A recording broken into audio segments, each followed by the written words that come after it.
Hello everyone, it's Dr. Sam.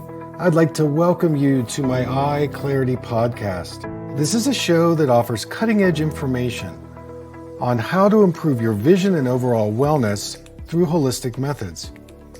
I so appreciate you spending part of your day with me. If you have questions, you can send them to hello@drsamberne.com. Now, to the latest EyeClarity episode.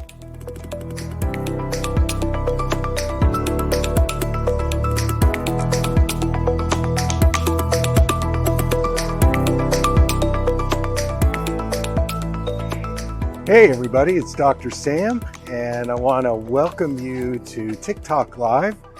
I'm here in the Nob Hill section of Albuquerque, taking some meetings today, and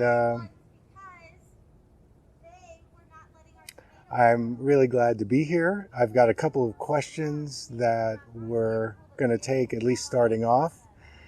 So yeah, I'm in the middle of the city. This is Nob Hill.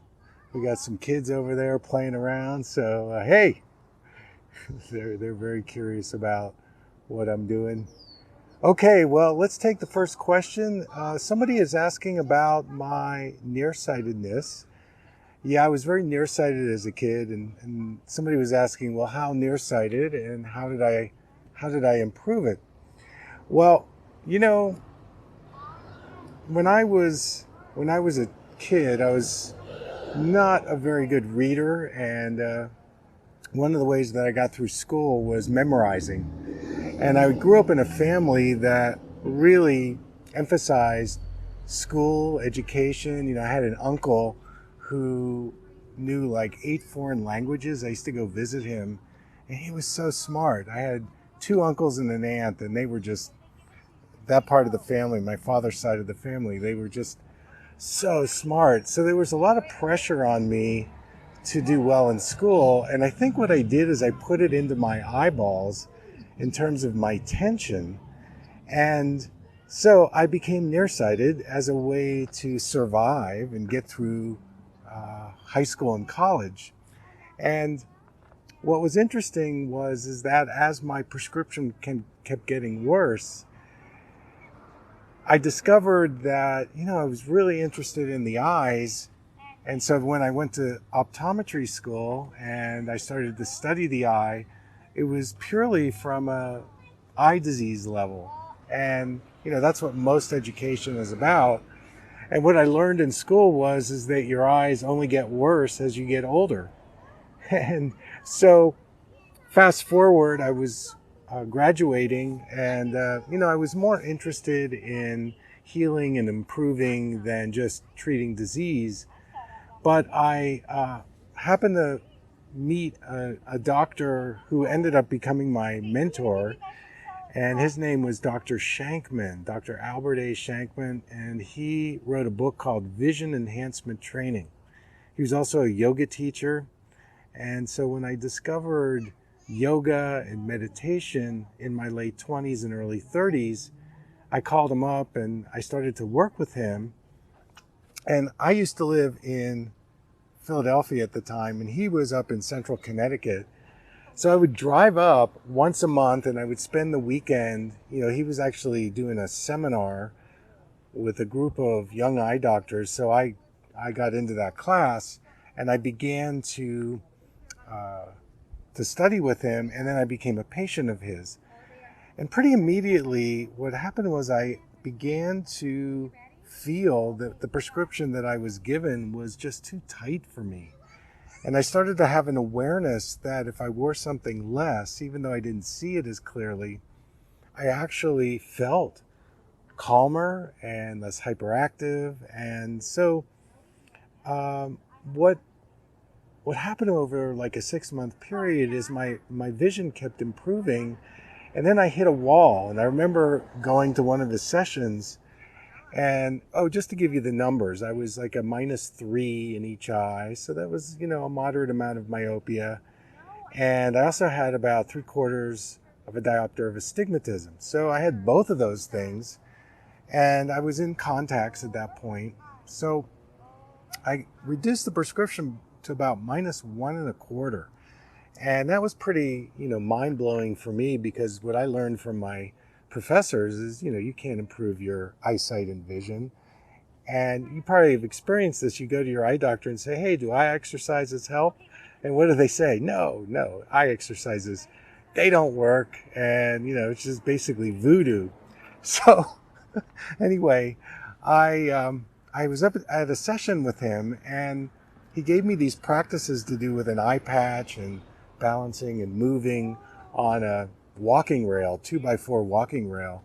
And I couldn't balance and focus with each eye separately. So to make a long story short, he said to me, you're going to spend the next 6 weeks on this exercise. And if you can do that, I think you can completely let go of your myopia. So I did that, and that's exactly what happened. So I went from -3 to where I am today, which is maybe a -1/4. And I don't wear lenses for distance or near. So I've experienced an improvement in my vision. And it's the kind of thing where, somebody's asking, well, how do you find a doctor who will allow you to have a lower prescription? Well, I think that, and I've done some video blogs on this, what I think is that, let me come out of the sun a little bit.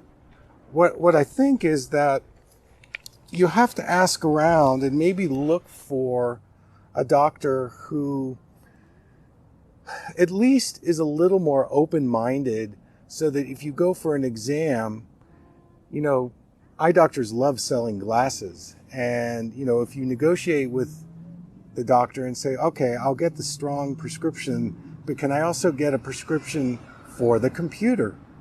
And a computer prescription is always less than a distance prescription in the nearsighted world. And by getting that reduced prescription, that would be a way for you to do it without getting into some kind of confrontation, because it does get a little sticky where eye doctors, you're basically challenging what, and I'm saying we, because I learned this in school, being able to prescribe something less in their world, that's not in my world now, but in their world, is irresponsible.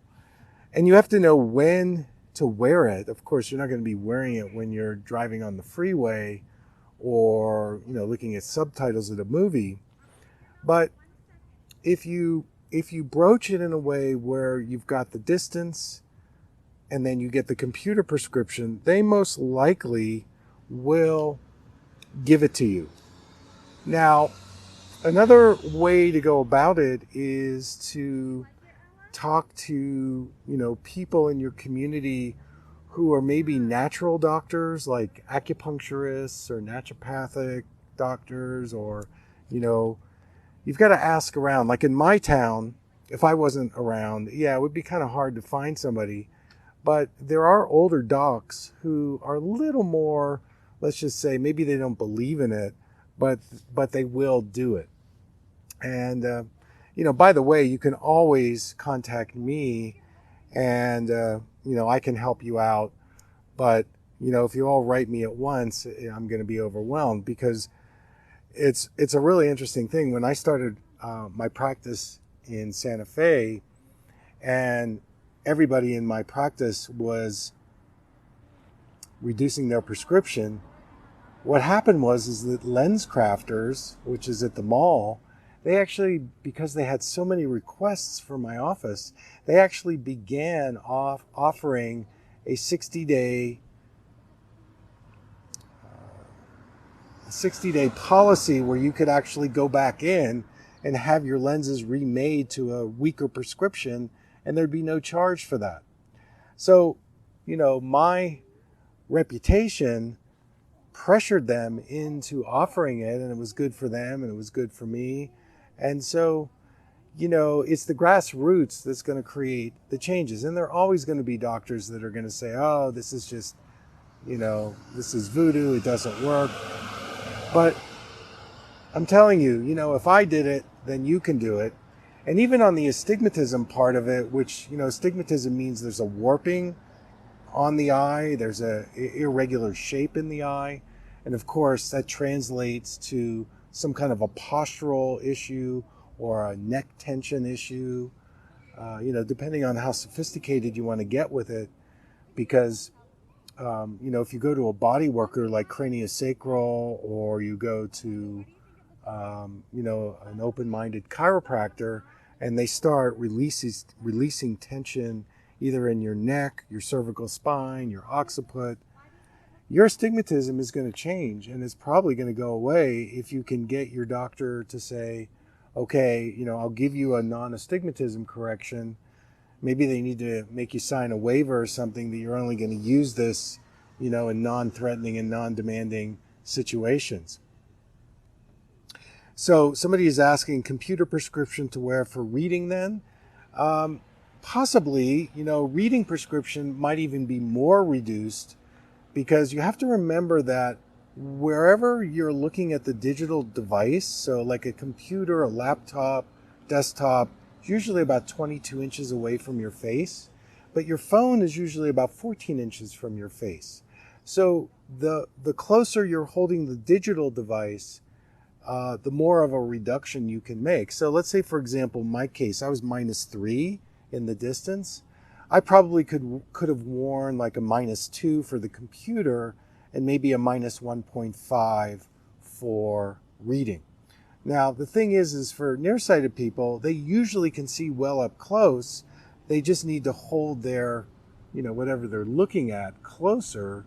And if they do that, then, they don't need a prescription at all. So I would probably go for the computer prescription, because usually, if you're anything over like -150 for distance, getting like a -75 for the computer might work for you. But then I would do the plus lens to blur exercise, and that's the one where you're doing the opposite lens prescription.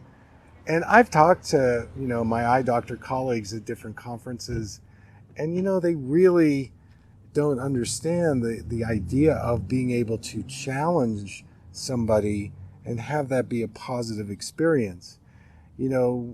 If we take the fitness world, for example, when you're in, say, a fitness training program, your trainer is always challenging you and in some cases really stressing you. But in the end, it creates kind of more resiliency in your body by going through some kind of a challenged experience. So why not your vision? Now, of course, you're going to be doing this in an environment where you need to feel totally safe. Many years ago, I had a couple of people in like the -10 range, and they would, drive to their appointment to come and see me, and they'd say, "Hey, doc, I didn't drive with my lenses today." And I'd go, No, you don't want to do that. That's not the place you want to practice vision improvement. You want to practice it in a very safe environment, because most people that are nearsighted, it's a safety issue. That's why they became nearsighted to begin with. They didn't feel safe, and so they pulled the world in as a defense strategy. And what it really did was they tightened up their eyes, they amped up their sympathetic nervous system, and by creating that blurry vision, basically the eye doctor at the exam validated their reaction to life. And that's what most eye exams do, is they just validate the adaptive response that you're bringing to the exam. And then, of course, if the exam is stressful, then you're going to be even more stressed out, and choosing that lens, 1 or 2, and then having to wear it for the next year or 2 years. I mean, that's kind of unnerving. And let's say you're having a bad day. Let's say that your child is sick at school and you had to go pick him up, or let's say you've got some bad news at work, and then you go in for your exam. You're already kind of in a down state, and then you have to perform by choosing the right lens within 10 to 15 seconds. That's really tough, So, and in one of my video blogs on TikTok, you could look for it, I discuss a way to kind of neutralize your eye doctor's speediness by saying, hey, can you slow down in the changing of the lens and take at least 30 seconds and feel into your eyes and body as you look through the lens. And the goal for you is to choose the lens that you see clearly, but also you feel more relaxed in your eyes and your body. And if you do that, you're going to choose a lens that's going to be more supportive. Okay, so somebody's asking a question about minus and positive. If my glasses say 2, is that minus or plus? Well, here's the way you determine that. If you just take the 2 off, we don't know minus or plus. The key is that when you take it off, if it's more blurred in the distance, what that is saying is that you're nearsighted, so that means the 2 is a minus. If, however, you take the lens off and you see better in the distance and you see worse at near, then it's a plus 2. So plus 2 magnifies things and it's used for reading, and a minus 2 is minimizes things or makes things smaller, and it's used to correct the distance vision. So that's how you tell minus or plus. Now let's say, for example, you are plus. Let's say now I'm going to address the farsighted community. We have a lot of questions that come in about farsightedness. And the deal with farsightedness is you start off in farsightedness and you're seeing well in the distance, and your problem is seeing well up close. You can't focus or see well up close. It's a whole different kind of personality. Honestly, the personality of a farsighted person is one that's very global, that sees the big picture, that's a futurist, whereas the nearsighted person is more detail-oriented, sees well up close. I mean, if we did occupations, we'd probably say the nearsighted person would be the CPA or the bookkeeper, and the farsighted person would be the forest ranger or somebody who works in a think tank who's thinking about, okay, what are the trends in the future? And so we develop our prescription based on our preferences on what we're attracted to, what we like to do. People that read a lot tend to become nearsighted. People that, are more into nature and look into the distance a lot, and that's where they want to spend their time. Usually they're farsighted. Now those are generalities, and they're like in my case, I was forced into reading because of my family and the academic stress that I was in. Both my brother and I became doctors, and so that was our lineage. If I had it to do over, I'm not sure what I would do in that scenario, because it created a lot of tension in my eyes. Now, when I completely reduced my prescription, I love to read, and I'm a researcher, and I'm always checking things out. But my preferences are really broad at this point. I love, looking out into space, into the forest, and I also love, learning about computers and technology and reading. But I don't have the tension surrounding it. I don't have the adaptive response anymore. So my system, my organism is more free in being able to flow into what my preference might be based on my intuition, based on my, interest. And I'm not polluted by the nervous system response of, I'm forced to read, or I'm forced, as in farsightedness. What happens is we start getting reading magnifiers, and if we're not careful and we start looking through that farsighted prescription, especially in more of the middle distance or far distance, then we go back to the doctor and we start losing our distance as well as our reading, and then we're confined to the death sentence, which is the bifocal. And I put out these videos on TikTok about progressive lenses, and people get flipped out. It's like the biggest controversy. The two controversies are progressive lenses. People are defending them. I need them. They're the best thing. And, I need that far to near to far vision. And then I have to say to them, okay, based on those circumstances, use your progressive lens, but they are really damaging your eyes to have to look through a tiny hole and split your vision into 3 different compartments. It's actually even more compartments. And the only part of the vision that's used is right down the center. So it's kind of an interesting kind of defense that people have around progressive lenses.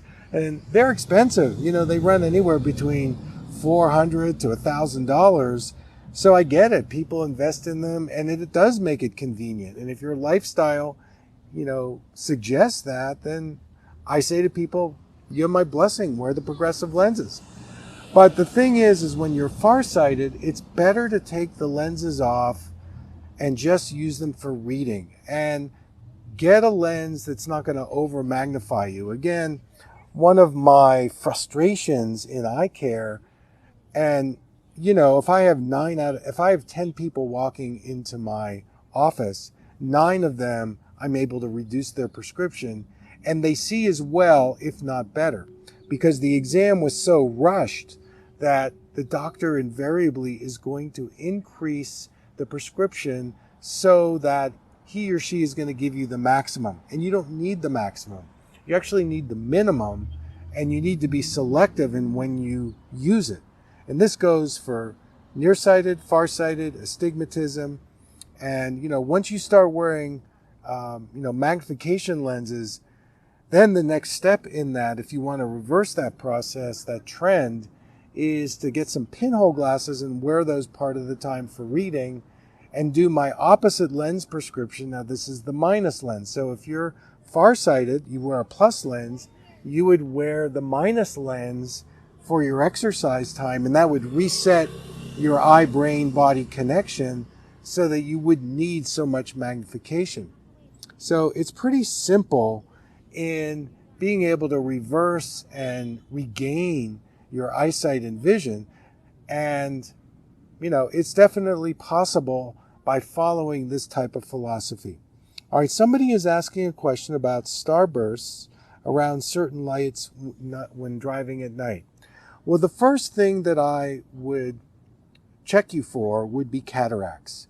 So if you're seeing starbursts, especially at night, you may have either a posterior subcapsular cataract that's in the back of the lens, or you might have a cortical cataract, which is around the edges of the lens, and that's more related to a glucose imbalance in your blood. So, in any case, I would probably get that checked out and make sure you don't have cataracts, but that's usually what that means. So then, if you get that diagnosis, how do you improve your lens health?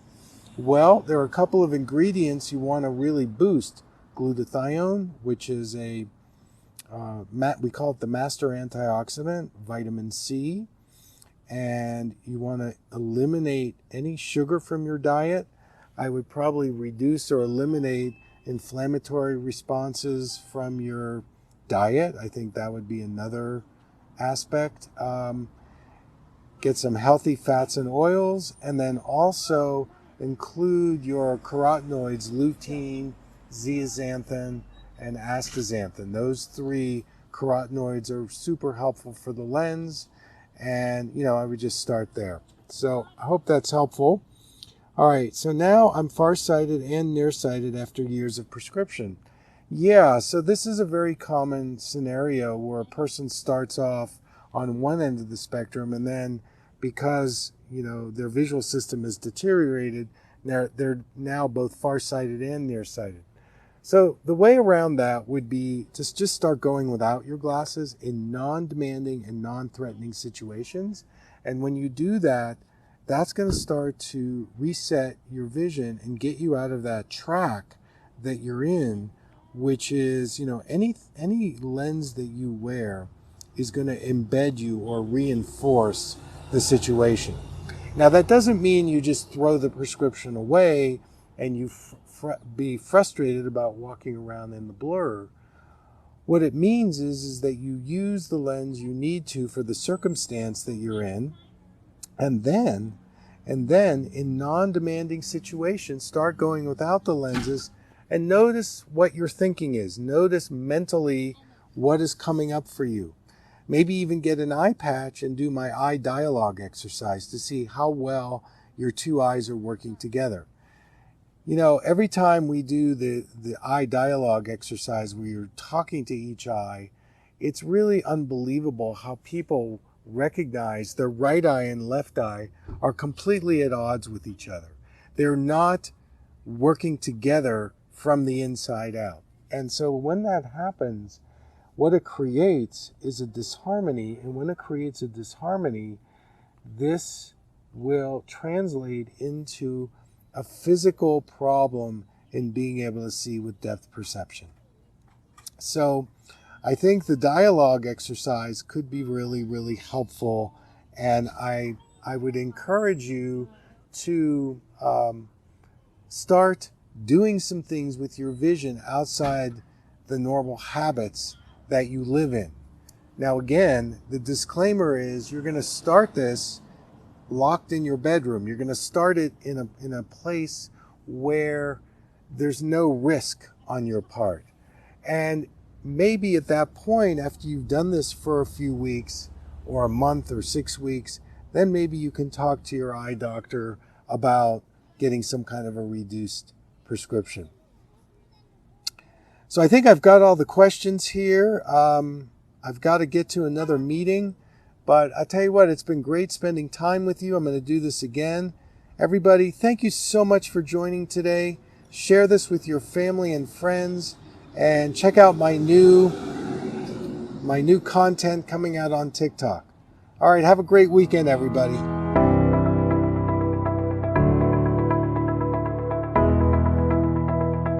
Thank you for listening. I hope you learned something from the EyeClarity podcast show today. If you enjoyed the episode, make sure to subscribe on iTunes or Spotify and leave a review. See you here next time.